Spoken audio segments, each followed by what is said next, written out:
Alrighty, what's going on, Macro Perspective peeps? Welcome back to another episode. Man, I'm super excited for today's episode. We got an amazing referral and recommendation by Dr. Damien Taylor, who you've listened to before about leadership. But today we have Carol Fox, and she is a confident communication expert. She's a women's sports advocate, and she is an international leader as a facilitator and coach. And, Carol has a big pedigree. I'm like looking at her dossier right now. And for you guys to look at this right now with me, you'd be jaw dropping to the floor.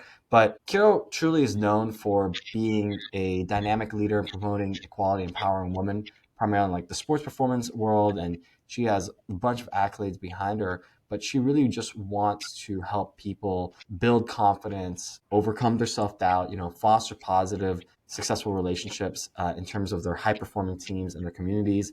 Not only that, she's written a book about it called Confident Communication for Leaders. So if you need to read into that, you can too. And she's been known in Australia as one of Australia's top 100 women of influence in 2020. So it's amazing. But Carol, thank you so much for being here today. I think your work speaks for itself, and I'm really excited to have this conversation. Thank you for having me, both of you. And I'm really excited to, have a chat and help out where I can and share some of what I know. I love it. Awesome. Well, again, thanks for being on. And what should we discuss today, Seamus? I mean, what are some like riveting things? I mean, obviously, like we want to discuss women. I feel like a good lead into women, but I mean, posing the first question, I feel like is tough. Oh man, do you have one? Do you have a good like lead off question? Maybe always the leading question is, Carol, what got you into the work you wanted? Did you always feel like, hey, I wanted to be in leadership, or was it, just kind of like life's conundrum and it just happened to fall on your lap, or did you seek this out? Like, how did you get into this field? Wow. Okay. A few ways. I think I've always been a natural teacher. Like even as a child, I was always, lining up my teddy bears and teaching them. And then when I was a swimmer, I'd help out our swimming coach. So I think I've always felt a need to share wisdom and be an educator. I was a school teacher for a little while, a university lecturer. I'm really passionate about confident communication, probably because I wasn't very confident. So often what we end up loving is what we found very hard to do when we were younger. So I was that child that was asked a question and, I'd go bright red and I'd just want to sink into the floor, not have anyone look at me or see me, and was quite happy to be invisible, or the opposite, I'd be in everyone's face. So I think I was so anxious and shy that at some point I decided to embrace the absolute opposite of that and go, well, I've got to get out there and, put myself out there and embrace whatever this is. It turns out it was my passion. And I think the reason sport leadership became so important is I come from a family of athletes. I've got a couple of Olympians in my family. I didn't make it. I know physically I had the capability, but for me it was mental. And that's always interested me in how is it that some people are just the best of the best, and we know it goes beyond physical. So what is it that happens in their mindset that helps them to be that way? So I think through I won't call it failure, but through me not achieving got me very curious about what sits behind excellence and high performance. So looking back then, like it's like that was like a pivotal moment. Are there other like pivotal like macro level shifts that like have fueled you in your passion and your commitment in this area? Yeah, well, if I look at my commitment to women in sport, advocacy, the pivotal moment was when I was 16 years old. You all know about surf lifesaving here in Australia. Surf lifesaving is pretty huge, lifeguarding on our beaches. I was swimming in a swim squad and followed my brother and all our friends down to the beach, down to Lawn, down in Victoria. They were becoming lifesavers. We get our bronze medallions so we can save lives. And turned to my dad and said, can't wait to be a surf lifesaver. And I hadn't quite picked up the fact that there were no women doing it. And he said, they don't let women save lives. So this was, it might sound a long time ago for you two, but it was only 43 years ago that women were not allowed to save lives on Australian beaches. And I think that was worldwide, by the way. Royal Life Saving, different pools, we were lifesavers. So I think I got really angry. I remember the first thing out of my mouth was, but those guys, I won't tell you what word I used, but I was not happy. I wouldn't want them saving my, because these are guys I swim with and my brother. Yeah. And then I was very lucky, well, not lucky. The next year, Surf Life Saving Australia decided to let women save lives on the beach, and they were running out of numbers. Like, they were missing half the population. So I became a lifesaver. But I think the pivotal moment there, to answer your question, Marcos, was I was furious because I couldn't understand why I was competent, had the skills, as did all these other women I know, and we weren't allowed to do something. I think it was the first time in my life I'd ever come across any form of gender bias. And then, of course, I had situations where I wanted to race, so I had to race against the men. I wanted to be a paid lifeguard, so I had to pretty much fight for that right too. And around that time, 1983, in Australia, we passed the Equal Opportunity Act. So that meant that you had to be employed if you had the merit. So I was, right place, right time, I suppose. So, yeah, I think that was the moment I went, this is not right. And then everything I did at university, every paper somehow had something to do with gender bias. And I fought the fight. I don't actually like who I was back then. I was aggressive and fighty, and then I got really exhausted, and I realized that there was another way to now it's about shining a light on the inequality. And so when I work with all women groups, particularly in sport, and we have a lot of funding and grants here in Australia to have more women coaches, umpires, and on our boards and committees, I now come from an angle of, let's not fight the fight. It doesn't work. I don't believe people mean to be discriminatory. Let's shine the light on it. So let's go, curious, how come the women are being paid less than the men? Or I'm curious, how come you've only got one woman on your sports board rather than 50-50, which we know helps with a whole lot of range of success on boards. So that's where I come from, and also make it really clear when I do my women leadership that I love men. We need to celebrate men. I wouldn't be where I am now without the men in my life who were there for me. So I've really come from that angle of, men do this and men do that. It's like curiosity of, okay, well, how can we do this differently, and how come we're doing it this way? Yeah, that's a solid. Yeah,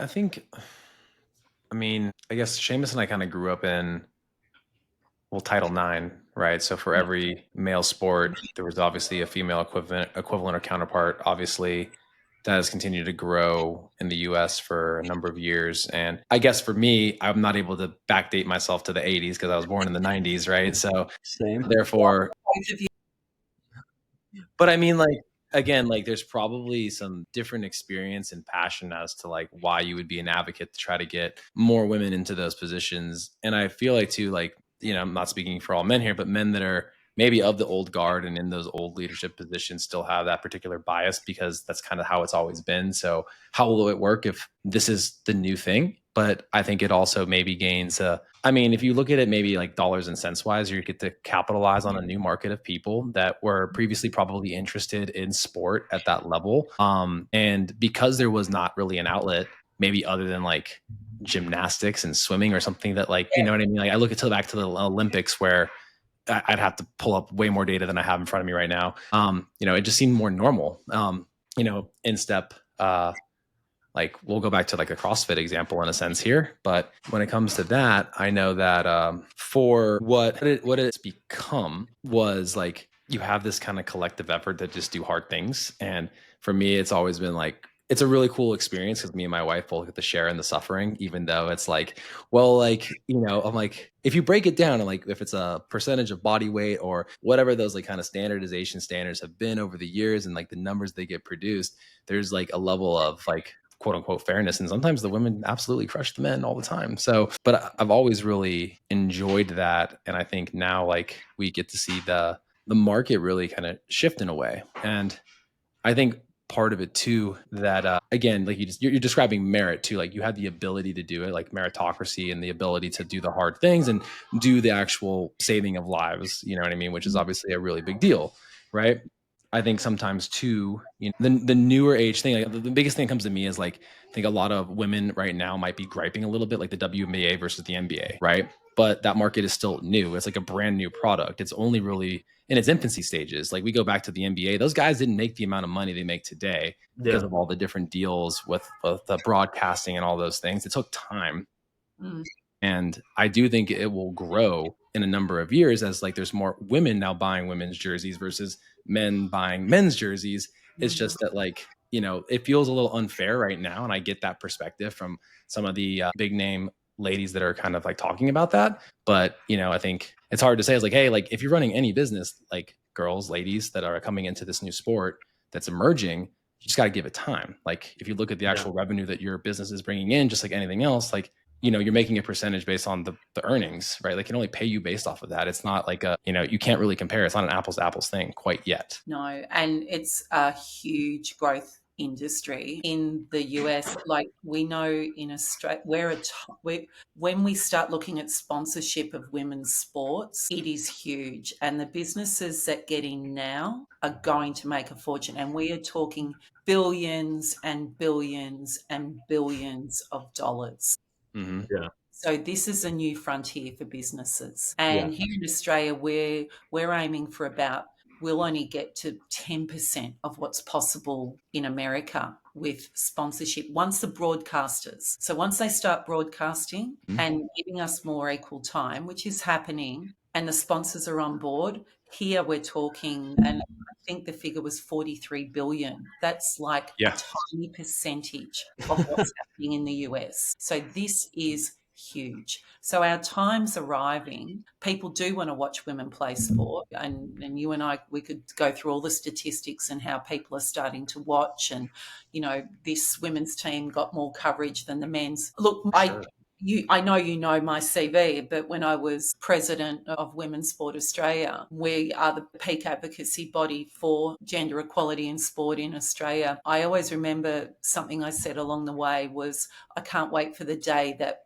number one, I'm out of a job. Seriously, that I don't need to be teaching and empowering women, but two, that we talk about sport as sport. So it's not the men's football and the women's football, it's football. We're starting to get there with cricket, for example. We don't talk about the Australian women's cricket team and the Australian men's cricket team. It's the cricket team. So I hope we're there. To be honest, both of you, I thought we'd be there by now. I studied 1981. I looked at the coverage of, I know I'm old enough to be your mum, but, you know, I was studying coverage of women in sport.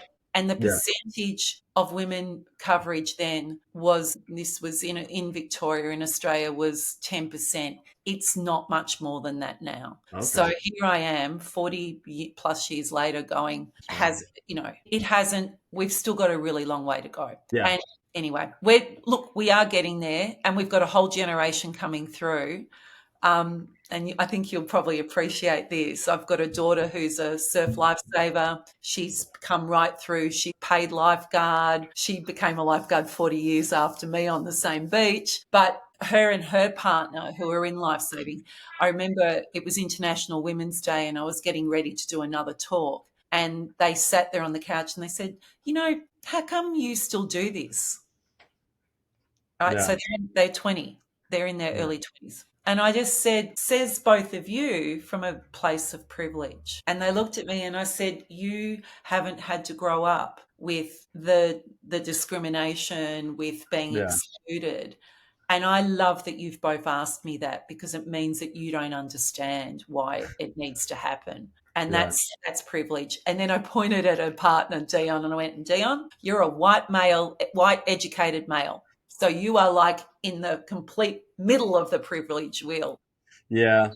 Anyway, so I love that. That's a great point. That's a great point. Yeah, I think it's a great question, because some of us may not be privy to that discrimination. And I think it needs to be enlightened to others, because it's like, it is a conversation piece. It is a topic that needs to be keep pushing. And I think the message that you keep pushing is important. We don't have access to that experience or understanding. We can only hear from it and only do our best to understand it. And, being affected by Title IX was interesting because, so I wrestled all the way from middle school to college, and I wrestled women. And it's funny because I've had, in California here, you get the gambit of everybody. And when I was growing up, certain religions wouldn't be able to compete in certain things with other women. So like, we've seen my teammates go, I can't do that to a woman. And then I'm like, I thought this was fair game, And like, it's funny because and I still do, and I've done like jujitsu with women too. Like whether you win or lose, like you still lose as a man, because like if you lose to a woman, you're like, the guys are never going to beat you up. But if you win, it's like,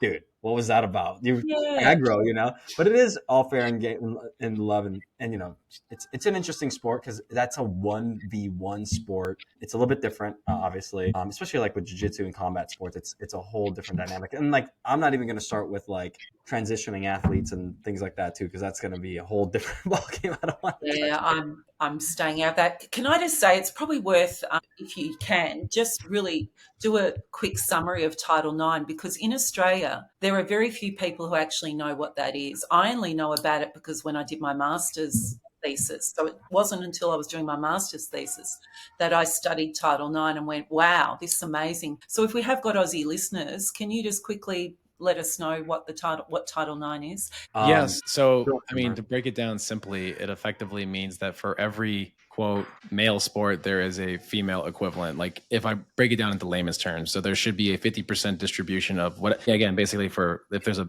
like the football team in an SEC school, which is like the big name schools out here, right? They have to have some other counterpart to that, and it might be women's flag football nowadays, right? And that would then mean, okay, cool, if they bring on another new sport for guys to play, badminton, underwater basket weaving, whatever, there has to be that female counterpart, right? So you have this, and there are some other sports that were maybe more female or male led and dominant even in Title IX. There's certain sports that, like, obviously in this sense here, like the women could go play like men's football, right? But more often wouldn't, because of just like the physical nature of the sport. And then they didn't really have that counterpart until really recently, because there's been a growing popularity of like flag football, right? So now like you go out there and you get to watch the girls play that at a high school level, and they have like they have competitive teams now. And I mean, it's like an equal budget effectively for those two things. And I mean, I really only know like the very bare minimum of it. My dad was actually an administrator in a high school for a long time, so I'm sure he would be able to come on and be like, hey, this is what it actually meant. This is what like the budgeting, the allocation, how that all looked like, because we wanted to make sure that there was, I mean, at the end of the day, it was just creating more extracurricular activities for students so they weren't on the streets doing dumb shit, right? Right. And I mean, it doesn't matter if you're a male or a female, like you probably can get yourself with the wrong crowd. And, again, like that was just normal to us. Like I only know more about the details because of like my parents being involved in education and administration. Whereas like, I just thought it was always that way. I didn't realize we had to actually enact an act. It came in early. I think it predated 80s, didn't it? Was it it was like 1972. Yeah, so it was before its time. As I said, that's Title IX related to, this. It wasn't just sport, was it? It's like finances, and then other extracurriculars. Anything, financial budget had to be just based on non-mandatory for exactly. It was a great initiative, and what it did, and everything you read about it, the impact it had was so important. And I remember when I was studying it, thinking, well, what have we got here in Australia that's the equivalent? And really, it took us in sport to start looking at equality. Even though we started looking at it in the 90s, we really didn't start putting money towards grants and empowering and working on the capacity of people probably until the early 2000s. And it was more broad stroke than just sports, but in my particular case of reference is sport related, because it was all education related endeavors from 72, but the major sports impact looks like it was clarified in 75. So again, we're talking like 20 years before I'm even into it, like, an inkling of my parents, like, eyes essentially, right? The twinkle. Again, to myself and Seamus, it's just like, we don't know a world where there wasn't kind of like an equal sport. But I guess I'd have to ask my mom more about that and be like, hey, like, I know she played field hockey in college, I believe, or at least in high school, right? And that had to have been kind of right around the time where these things are starting to actually pop off a little bit, right? Yeah. And also too, like going back to that, like I've never seen a men's field hockey team either. Like I feel like it was like a female led sport, which is totally cool and fine. But like, I think that may have been what they played instead of lacrosse, even though now there's male and female Lacrosse is like the biggest thing. Like my old alma mater, apparently the women's team is like nationally like top. And I was like, well, wasn't this around? I would have watched this all the time because that sport is bomb. Yeah. Like there was not like, I watched like the girls soccer, which was cool. I watched like the softball and the volleyball because I had friends on there. But like lacrosse, I was like, that looks intense. Like, I mean, my personality would have been like, going for that. And I think there's a faster version of lacrosse, box lacrosse or something that's gone worldwide too. So, and look, I think the thing about something with watching, when you bring women's sport in. So, for example, if you're aware of AFL, our Australian Football League, it's the oval ball, and so it's not soccer, it's not rugby, it's the AFL, and it's huge here, right? And then we've now got women's team, the AFLW, and like anything, everyone went, I don't, it's a different game, and it's like, yeah, it is. If you watch women play a sport, you just be prepared to watch a different game. And what some of the older people said, men that I know, said actually we like watching the women play AFL because they're more like the old how the game used to be played. So the game's got faster and more skillful. We've got women who've entered it who haven't been playing since they were 4 or 5 years old. So when it first started, it was a very different game to the men's. But I think if you're prepared to sit back and go, I'm going to watch this because it's sport and it's a game, and be prepared that it's going to be a little bit different, then it's really enjoyable. So I think more and more people are finding that. I mean, our Australian cricket team, our women's, are just amazing to watch, the skill level. It's funny because a lot of our team-led sports on the national level, the women are far more competitive on the world stage than the men.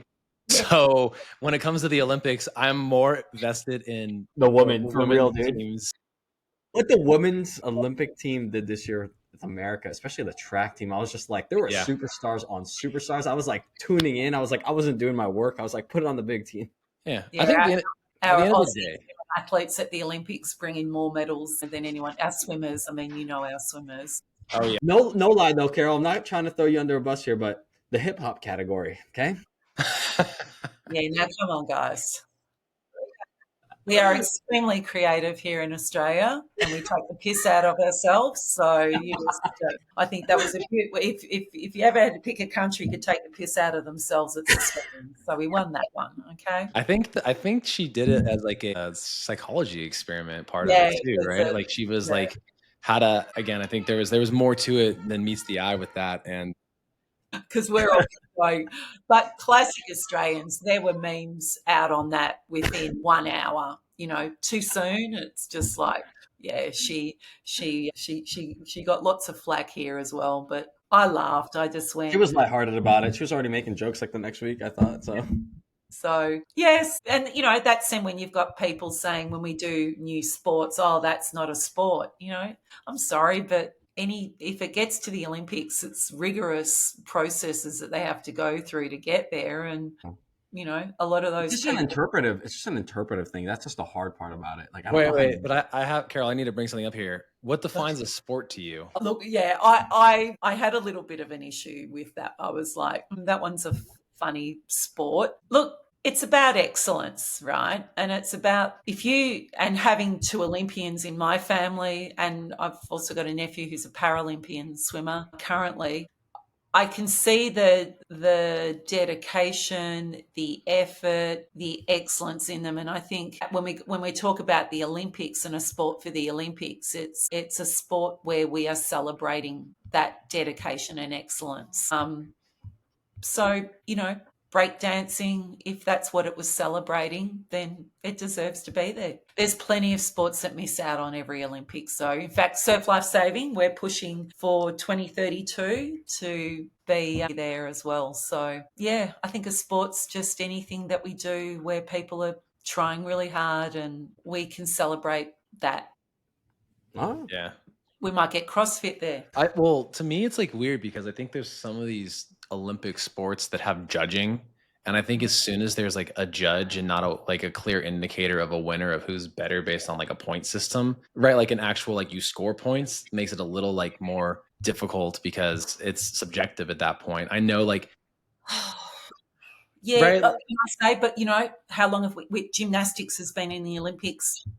I From day know. And I'm not saying Forever. it's not an incredible thing, but I think it's a hard thing to judge in a sense because it's a judgment call, right? Yeah. Versus like the ball was in or the ball was out. And then now they have like super duper high def instant replay where they're like, it was out by this much, it missed the strike zone by this much. It was a ball. Like you can get the call right and reversed. And, so to me, it's like, it's hard because like, I'm not taking away from the athletic ability of all these people. Yeah, those athletes are insane. They Like are those are insane, but then it's like insane becomes to like this whenever there's like interpretation that's being led there, and then people on the payroll potentially. You know what I'm saying? I don't know.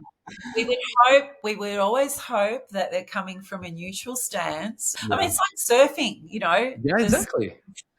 But I love watching it. So it's, Yeah. But again, for me, the layperson watching surfing, I mean, it looks hard. I can't even stand up on the board, right? So it's like, yeah, everything getting up to me was like, yeah, The man. surfing to me is Yeah, but then to like create like a scoring, I mean, even snowboarding, like you watch some of the tricks and you're like, again, like why was that one a 9.857 and the other one was a 9.957? And you're just like, I don't know, like to the naked eye, right? So it's like, to me, sport's a weird one. I feel like sport will always should have an element of the ability to have that, and that's just like my personal opinion. Where, and again, like I don't want gymnastics to go anywhere. I mean, they got rid of Greco-Roman wrestling, right? Like they removed wrestling out of the Olympics. What they did was so wrestling. This is what I hated because I was going into there's nothing for me. Like after wrestling, there's nothing really for me. At the time, because 2013, I was graduating high school, and they're like, "Hey, we're taking it out." And then it was like 6 months to a year where they're like not taking it out. But the fact that they took it out of the Olympics was the worst because I think about 30 to 50 programs in California like decided to cut their wrestling programs because of that wow. decision. So my like pocket of schools that I wanted to go to for college just stopped. Like I wanted to walk on at Cal Baptist. I beat the guy at a D2 school, but then even at that point, the D2 school I was going to was San Francisco, and I was like, I had a friend going, and they're like, it costs this much to go to this school. Like the rent is more than your tuition, and I was like, barely making it on a scholarship, and I was like, what am I gonna do? Like, there's nothing for me here. Like after the fact, like your career as a grappler or whatever. Like at the time for me, just wasn't there. So I, went to Cal State Northridge. They had wrestling, and I was like, I'm gonna do that. It was way cheaper school. Just stayed around home, and it was fine. But when they take certain things out of the Olympics, it affects the rest of the college level where people are like, do we double down on this or not? Like, and like, that's where the money is. I feel like it's just a lot of funding and a lot of money. And that sport too is very difficult. Like, I don't think that's a sport you can do for the rest of your life. Like any of these sports are just like high level, high intensity. It's like, I don't do that stuff anymore. It's just way too hard on the body. It's look, it's very interesting watching and being involved with sports who are aiming to get into, because we've got 2032 Olympics in Australia. Just watching what sports are jostling because the host country, can choose those sports. I think that's, so there are sports to be chosen. And because I'm involved in the Australian sports system, I'm listening to people jostling to get those positions. And it's really interesting because if you don't, then what happens to your funding? What happens to your athletes? They go switch. Your grassroots go switch to another sport that actually is in the Olympics. And just the money where the eyeballs are at, I mean, I think this year track is a hot thing, but even the track stars, they were saying it like track. I forgot the guy that got the 100 meters, the fastest guy. I'm blanking on his name, but Noah Lyles. Yeah, Noah Lyles. He was even saying like track's not it's not a popular sport either. Like it's cool in 4 years, and then the next 4 years you go to competitions. There's no one there, right? Yeah. Like you're not getting any money. Like you're racing because you're just doing the race. But then it's cool in 4 years again. So it's like this thing that just lacks consistency, and it's like, man, it's rough because Olympians. You look at somebody that sacrifices everything for a moment, and 10 seconds. 10 seconds, and either their country funds it, either their I mean, to this day I was listening to someone, a Paralympian, who said that their sprinter as well, they they have their legs cut off and they have to use like Yep. like stilts or something, and they were saying like, yeah, I'm still working a normal job while trying to compete here. Like, so it's like it's not, yeah, it just depends. Like, it's not, like it's not your job. Like, you still have to do another job. It's just difficult. Like, it just depends. Here in Australia, I don't know what it's like there, but here in Australia, 80% of our Olympic athletes live under the poverty line if they're not working. So it's huge. We've got a couple of programs that are trying to support our athletes. I know my sister, she was in Sydney 2000 water polo. They won the gold medal against the US. Nice. But then she went to Athens and she still had she was a very young water polo player. So she still had a couple of Olympics left in her possibly, but had to make a decision between having a family and living a life and earning money. And we've really got that issue here in Australia too. There's very few Olympians who make money from their sport. Let me ask you this, Carol. I know that's the topic. I wonder what you think of. I feel like I'm taking this conversation sideways, so Marco, stop me if anything. But what do you think of this idea of like opening another form of Olympics to give people more money, such as, I don't know if you've heard of this yet, but the enhanced games? Yes, well, we've got one of our top swimmers, James Magnet. Yeah, there's like an hour-long documentary on him. Yeah, and he's huge. His back is bigger than his whole life. And I know him, he's a beautiful boy, man and everything else. But I'm a swimmer. I'm an open water swimmer. I've got all my people that I swim with, and we're all going, we're swimming with the enhancement. There's a level where you sink if you've got too much bulk. So like, at what point? When I saw James, I thought, wow, I think it's okay for him as a sprinter, but you wouldn't want to be distance that size. So it's going to be really interesting to see what happens to the times in the pool, depending on the enhancement that they go through. Do you think from a perspective, like, athletes would like that from Australia because they could probably make more money? Like, there would be more chances to make money if this thing becomes not a 4-year thing, but like an every year thing. Yeah, well, I think he's been we looked at him and went, whoa, but I think he's been paid $1 million or something. Like, that's a lot of money. Yeah. And I'd do that for that, so I think I think with athletes too, and once an Olympian, always an Olympian, I think if they can keep doing their sport once they're finished, I think a lot of them would do anything they could to keep doing it, and still be involved. I don't like the idea of it. I agree. I appreciate your insight on that. I think it's good. I think I want to make sure that we also get some time on leadership. That was the next question to kind of transition from this like broader sports thing, kind of go taking into like social impact and then into like the leadership question. There was a method to the madness, Seamus. Dang it, Marcos, man. I need to read your signs, bro. I know. No. Well, so I mean, like, here's the question. Like, how do you see sports as a platform for driving macro level social change, such as promoting inclusivity, mental health, or community resilience? So, how do we take it into like the social impact that you would view sports as, and then how we can then transition that into like the leadership stuff as well? Well, I suppose what I do when I'm not working in sport with high-performing teams, I take what we know in high-performing teams and take them to my corporates, my, other groups outside of sport, because it's the same principles that apply. It will be my real passion's working with what we call grassroots level sport here. So as much as I love working with an elite team, when I'm doing women leadership in sport, if I can go to grassroots, which is like your club level coaches out there in the community, we make a huge difference there, because if you train a coach to communicate properly and to be compassionate and kind and create safe spaces, then the ripple effect is huge, because they then go back to their club. They model it for other people, but their athletes also get to see that's how I need to be as a person.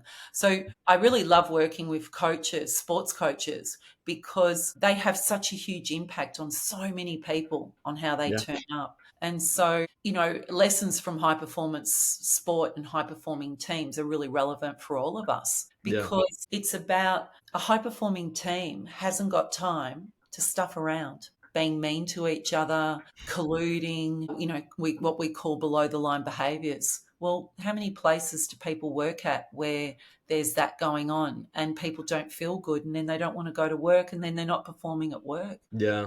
So there's a real I'm gonna be correlation. honest with you, like the reason I got in the world of coaching is I got impacted by a coach, right? Had a coach that inspired me, for me to aspire like them, impact people the way they needed, and to be quite honest, brought the greatness out of me because like I didn't know how to do it myself. Well, they see you. Something I've always said to coaches, but particularly swimming coaches, where we train first thing in the morning. Yeah. I remember saying to them one time, just to let them know their importance, if you're the first person they probably talk to, they didn't talk to mum and dad driving them into training. They were too tired. You're possibly the first person that they talk to in a day or listen to. And if Yeah. they're training twice a day, you're probably the last person they talk to because when they get home, they go straight to their room. So you've got this huge impact, Was one of my swimming coaches, I said, I was at a school that I just didn't like and I didn't fit in and I was in tears and said to him, and it's not that my mum and dad didn't listen to me, but I didn't think to tell mum and dad because Yeah. I'm a coach. And I said to him, Coaches are like another safe place. I'm so unhappy. And he said, well, there's a great school we can send you to. It's a girls' school. I know the principal. And he sorted it out and got me there, and that took me honestly, that took me on a different route. It was a school that when you went there, you went to university. So I probably wouldn't have gone to uni or any of that other pathway. So that's the power of our coaches. It's really important. And then interestingly, when I coach one-on-one leaders, and I had one this week, CEO had to have a really important conversation and he was a bit grumpy but he's actually does community sports coaching as a basketball coach. And I said to him, can you drop into your coach energy when you go and have a chat to this person? And he went, oh, that's brilliant.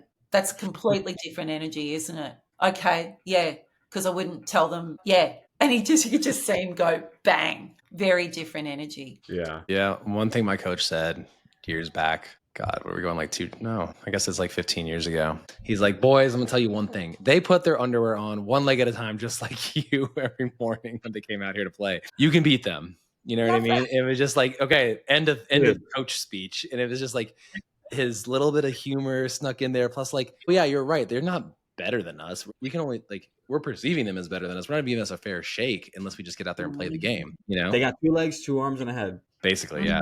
Granted, in our defense, it was us, the lesser have-nots playing against Bishop Gorman, which is like the have everythings. So mentally, you're always a little bit like defeated.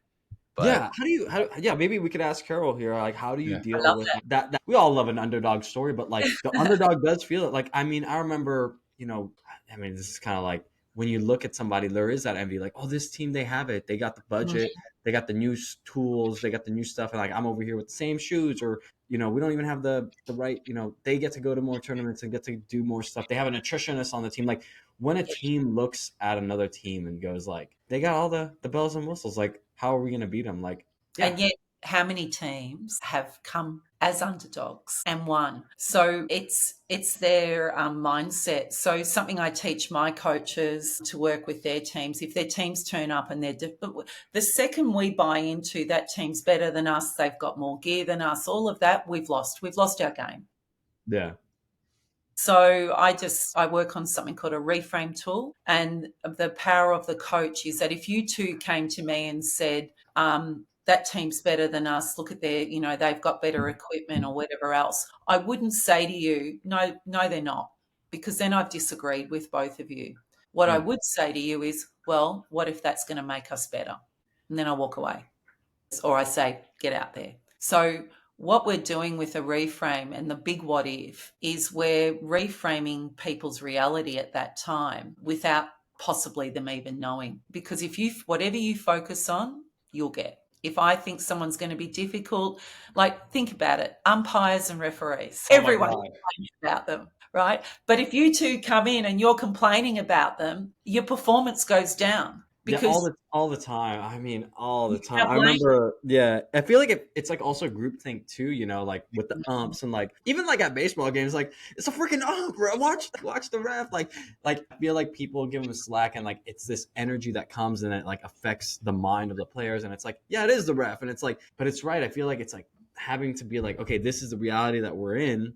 How do I still overcome this? And I remember I believed into that one time and then like I disbelieved it in the moment at the same time, or like Yeah. was like there was no evidence for this person being better than me. They just had a ranking over me, and it was funny because my coach goes like he said the same thing: two legs, two arms ahead, and he goes, "Yeah, you're just gonna shake his hand, and you're still gonna do what you're gonna do." And it was funny because he was ranked like 17th in state, and then I just slammed him on his back, and he was like 17th in state, my ass. Like that's what my coach said. I was like, and I was like, yeah, that was kind of easy. He's like, yeah, so like the number doesn't mean anything, and I think yeah, better equipment, better things, and it's like you're right. Like I think it's easy to easy to feed into yourself, right? It's easy to feed into yourself even in like the sports world, in the corporate world. How do you see it in the corporate world? How would you do the Yeah. reframe in the corporate world? Because like we get the sports analogies, but like what's a corporate example that you dealt with recently? That Well, it'll be. I mean, I teach this to corporates as well. It's like if you come to me and say this project's really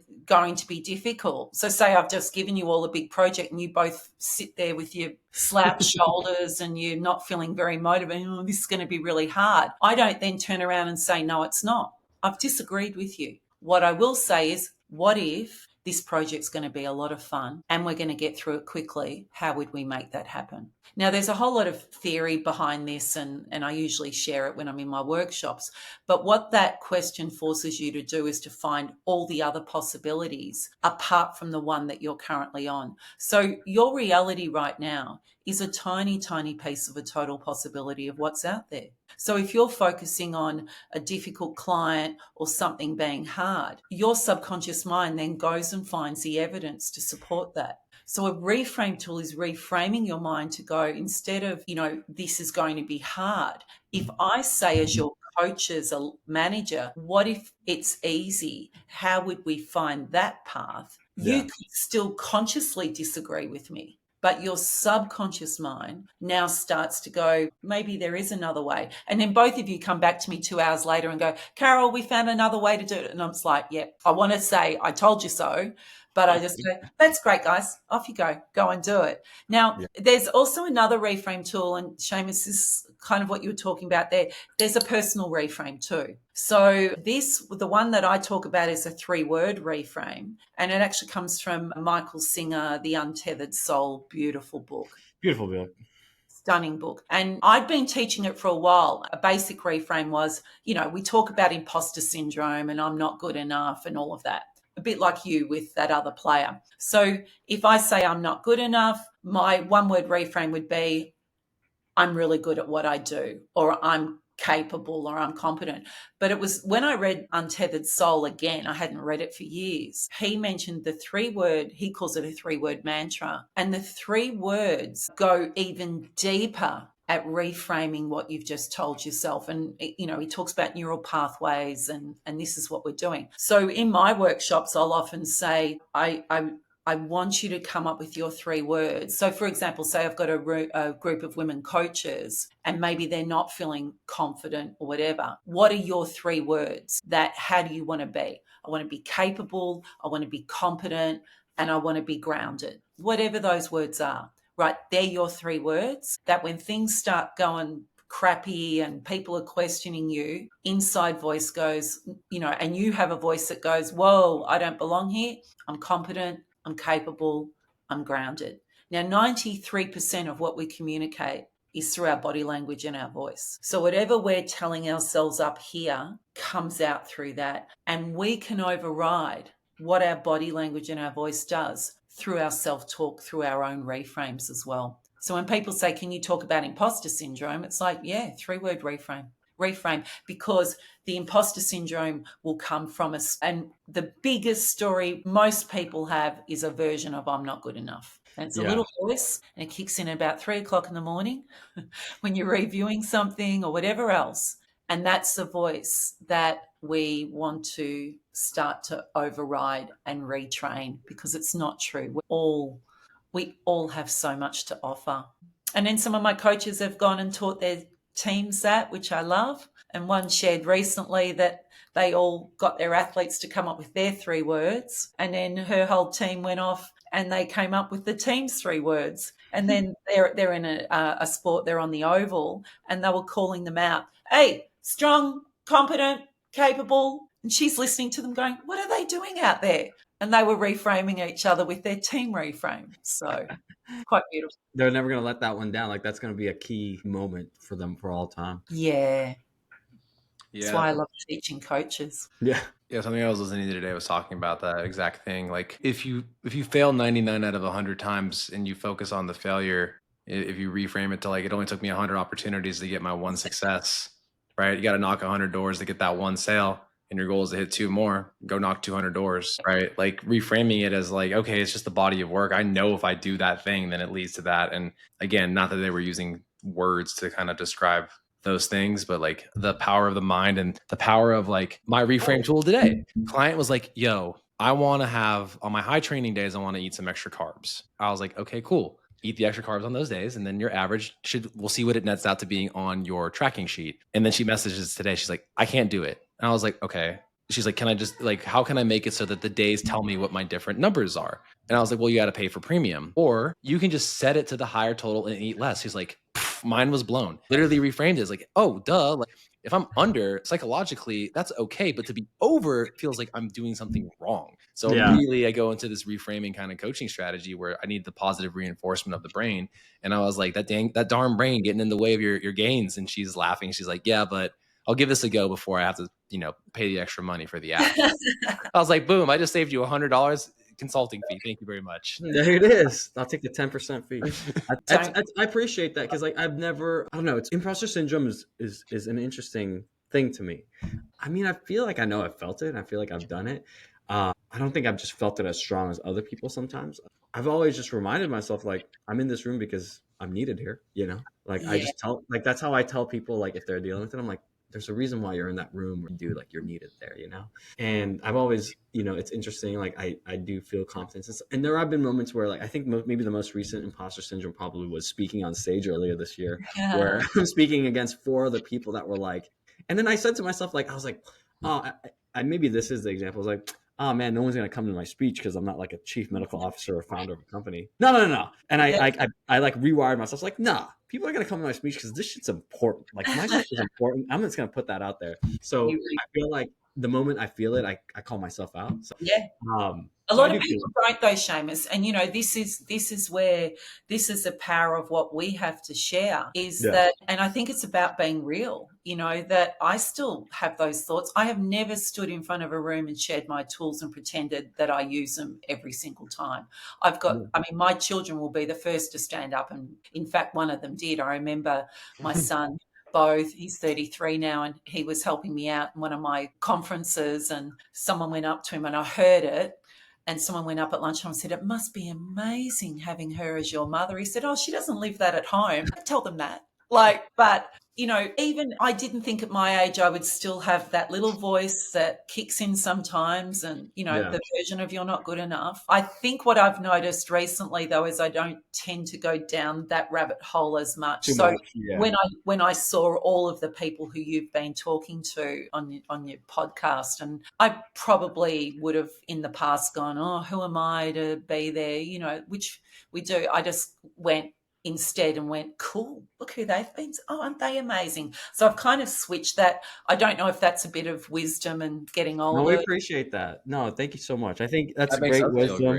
That makes me feel good. And also too, like the imposters, I think one more thing we can hammer on the nail with the imposter syndrome and like leadership is we all were babies at one point. We didn't know the skills we had now. We didn't have communication skills. We didn't confidently communicate. We didn't have sports skills. We had to been coached up into that. We had to learn that. We had to get that wisdom, because at some point we were all babies. So sometimes that's how I look at things. Sometimes I just look at like, oh, I'm a baby in this new skill. Like if I'm going to learn, I don't know, archery, for example. Oh, I'm just a baby. Like you're not going to smack a baby for not knowing that. Hey, how mean are we to ourselves? I don't know about you, but something I've said to a couple of my one-on-one coaching clients when they say something. I go, would you say that to your 6-year-old? And they're like, oh, Carol, I wouldn't say that to my best friend. So why do we talk to ourselves this way? I mean, I know why. And can I just share, if this helps anyone listening, and I won't go into all the science behind it, but a lot of our limiting beliefs were created in our imprint period, which is our first 7 years of our life. And it's not blaming anyone. It could be a teacher said something small happened. So they're not big events that form these beliefs. Yeah. It could be that, and I've heard them all over the years with thousands of clients, but something happens. And as a 5-year-old, I then make a decision about myself. I'm not heard, or I'm shy, or people don't like me, right? And then that little voice, if that happens, that then gets carried through life. Yeah. And with that comes a pattern that I set up when I was 5, so that anytime someone excludes me, even at my age, if that pushes the button of that old belief and pattern, I then head into that pattern. Yeah. And as an adult, I go, why am I behaving this way? I know I'm capable and competent and amazing, but the pattern has been triggered from something I created when I was much younger. So if people are recognizing this, and you will recognize patterns, the best thing you can do, I mean, there's lots of things you can do with it, but personally and Bella, my daughter, one time don't know what I was doing. I was just being annoying, whinging about, she said, how old are you right now? Perfect question. Have your kids done that too, Marcos? 6. My kids aren't old enough to have that level of wisdom quite yet. Yeah, don't teach your kids any of this, because she's such a smarty pants. But she said, how old are you right now? And I got this face and went, 6. What do you need? And I said, chocolate. and a hug. And we had a laugh, and I got over myself. But she was spot on. Yeah, it's crazy. But we can ask that of ourselves too. Like if I'm sitting there going, I don't like using the word triggered, but why did I react then? What did that bring up? It might be because we know intuitively, right? Our minds are our subconscious mind knows everything. Just to take that moment and go, what age was I? What pattern did that bring up? It might be 12 years old. Okay, what does a 12-year-old need? A 12-year-old needs safety, security, and to be possibly seen. And then we can give that to ourselves. Yeah. Lots of kindness and self-love. The 3-word reframing. I think the one that always sticks in my head is from The Help. Have you seen the movie? With Emma Stone. You are kind. You is smart. You is important. Yeah. Right?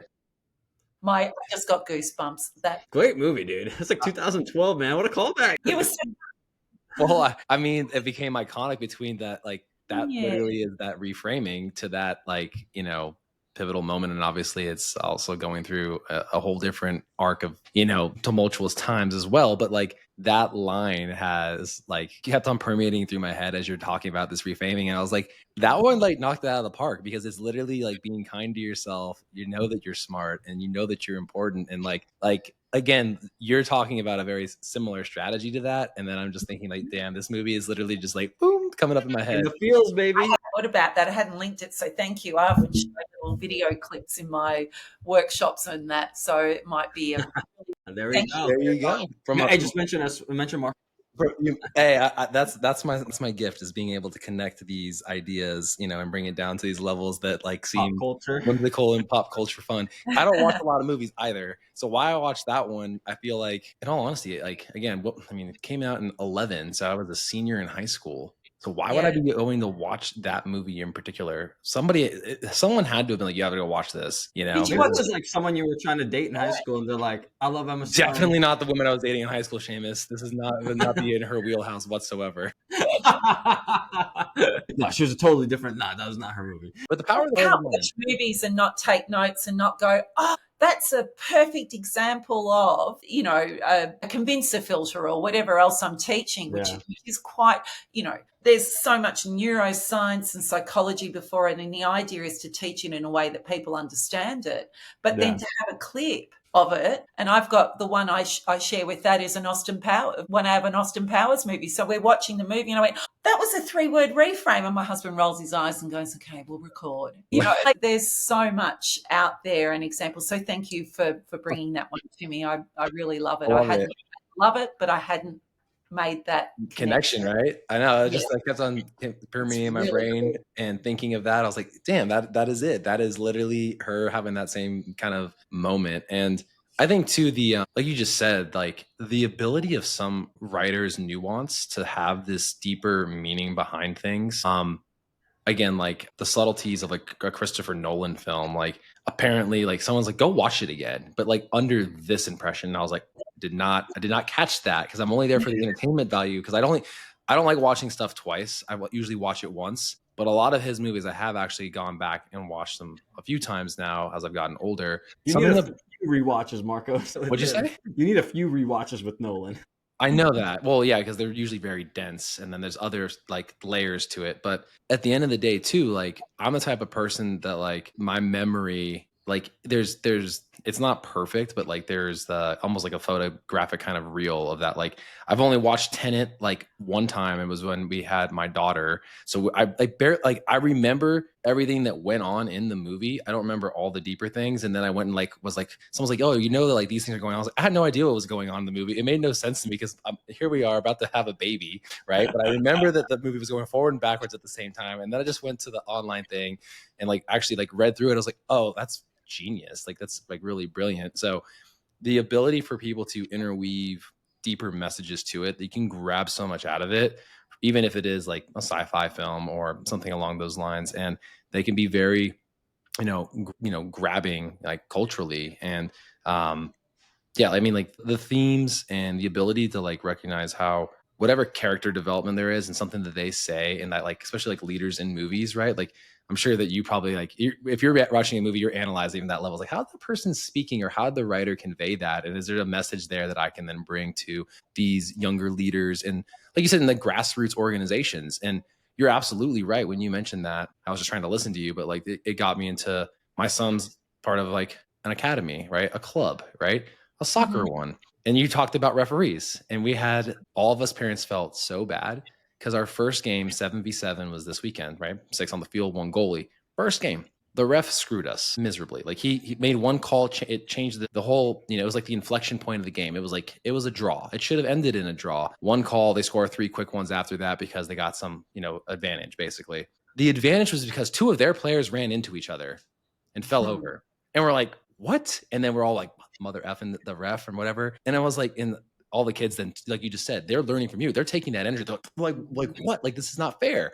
So all of us, like the second 2 games, we had to sit back and say, hey, we'll cheer. We're cheerleaders. We're not trying to get into that level and teach them like that is out of your control. The ref will call the game how the ref will call it. The only thing they can do is control how they play. They win game 2, they lose game 3, right? Okay. So what happened? And my son's like, you put so much pressure on me. Like you just said, he's in that pivotal 7-year-old age where he's like, I felt like pressure. You told me if we don't win, we don't make it. I was like, I was just stating a fact. I wasn't saying like, I'm not going to love you any more or less if you lose the game. I was like, but the one thing, dude, what have I told you repeatedly from age 4, 5, 6, and now 7? What do I care about as a father? Your effort. I want you to go out there and give it your all. And when I see you slacking and lollygagging, that's an impression of how you do anything is how you'll do everything. That's the one thing I want to beat into your brain right now. You go out there with the intent, you run until you pass out. Let them take you out because you're so tired. I would be happy to see that. But when I see you like this and having that body language, I was like, that's what I don't want. That's what I'm picking up on. And that's what will turn you into a great leader one day, because he already has that type of personality where he's like, he understands the game. He's directing traffic and his players, his teammates. He's like, well, they're not listening. It's like, it's okay. They're not ready for that yet, but you understand it. Go be a leader. That's what the coaches want you to do. Lead the team. Put them where they need to be. It's okay. Yeah, it's good advice. I found I found it very hard being a parent coming from a very competitive background. That's all of us. And having to back off. Oh yeah.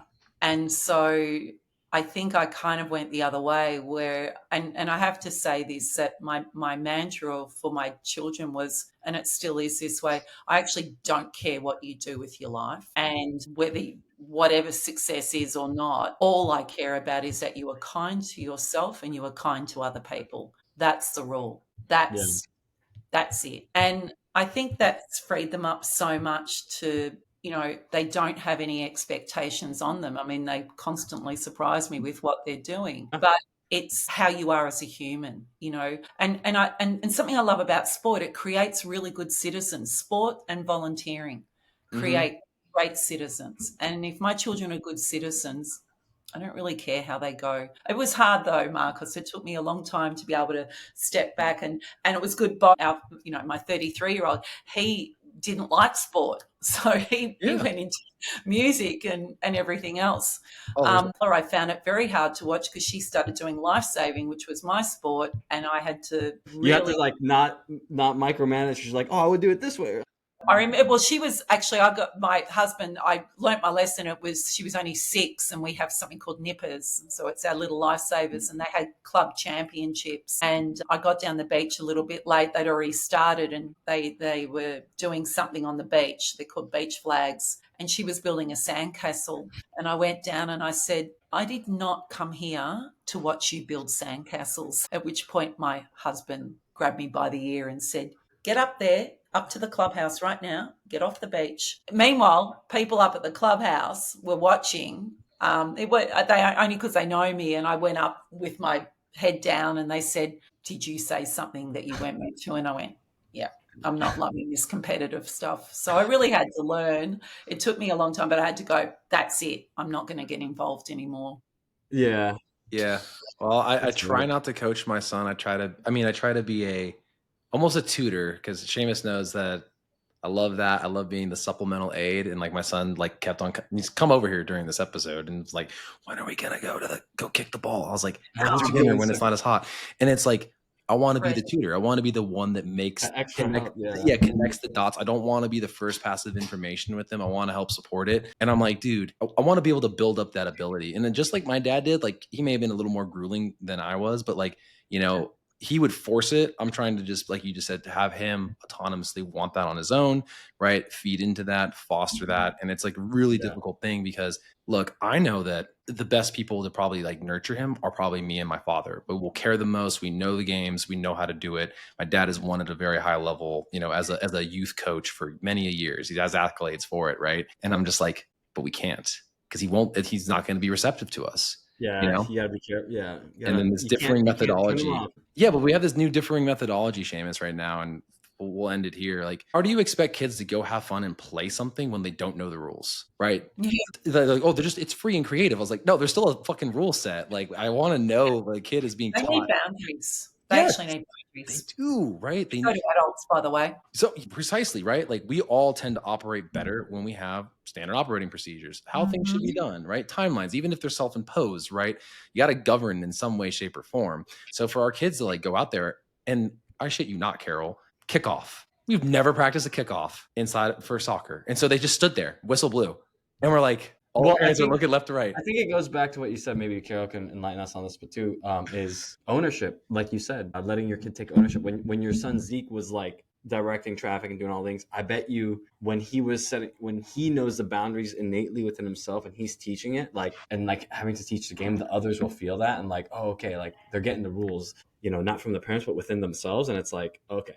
Yeah, but you have to have some core fundamental axiomatic thing to the game before you can do that. So they're just going out there and they're gonna figure it out. And it's like, well, it would also help to say hey, we don't kick the ball in front of the goal because guess what? They can score that way. Let's go up the sideline. No, I get you. Yeah, it's just a little bit of that. We need a little bit of boundary setting, but talking about boundaries and just. Oh yeah, no, exactly. Talking about boundaries, I want to make sure we're all respectful of the time. Carol, we've had you longer than an hour now, so we really appreciate it. And Carol, where can people find you? And this episode will be about a few weeks out, maybe dropping July, August. What are some things you're excited for on your end, on your workshops, where people can find you at that time? Okay. Thank you so much, Carol. I mean, I know personally, I will read it myself and share. I was telling Marcus this last week. One of our podcast guests reminded me I need to get back to reading. Like I've been reading a book for a week now, so I will put it on the list. Marcus, you want to close this out, my man? Yeah, Carol, again, thank you so much for expressing and being an ambassador to, women's leadership and, bringing to light a sport I didn't even know really existed, like life-saving. Like, what an interesting one. I know we didn't talk in depth about that, but I did have to look it up as you were mentioning. I was like, is she literally talking like open water saves? And literally that's what she meant. I think obviously for people looking for that executive leadership, and I can definitely get a good sense that like, the ability that you probably have in that coaching like realm, I'm interested to read the book as well, but I would imagine people can get a great amount of value because I can feel that spark and energy from here as you gave us an hour of your time and so graciously just like dove into some different stuff. We love to kind of be a little like off kilter a little bit just to kind of make it a little more free flowing. So we appreciate you being flexible with that. Cause at the end of the day, if people want to get to know you, they can go read your stuff and they can probably find most of your normal social, but we want to get to know, the why behind why you got to where you're at, and how to have that deeper kind of philosophical stuff. So thank you again. And everybody on the macro perspective, again, links are down below. She mentioned the QR code. We'll have that on we'll put it into our beacons, which will be on our Instagram page so people can go get that. And if there's a link with that, Carol, we'll have that attached to so people can just go get a copy of that and, kind of dive in deeper and then, potentially look for workshop or other executive leadership stuff in the future. So again, macro perspective peeps, we are out.